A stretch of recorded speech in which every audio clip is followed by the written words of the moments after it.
Alright, so with the car off, I'm going to start this fuel pressure test. Alright, let's see what it jumps to.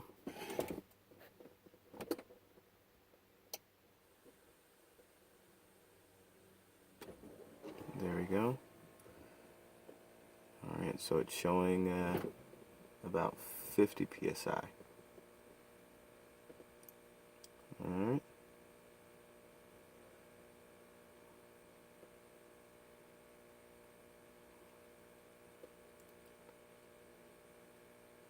And now what I'm going to do is I'm going to cut it off.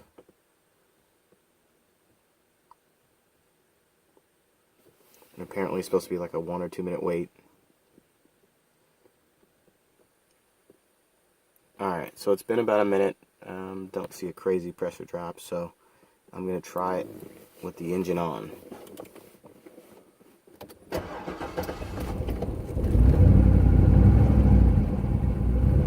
Alright, again, to hold idle, it's jumping all over the place.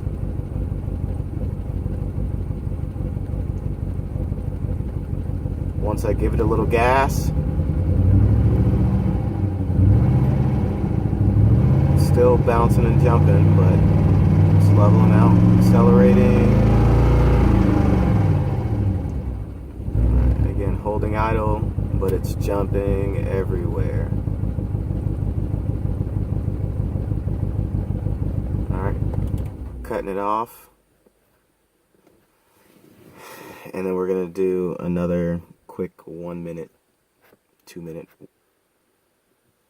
Alright, it's been about a minute or so, and yeah, not coming down too hard, if at all. It's going real slow, so don't see any crazy drop, but shaky nonetheless.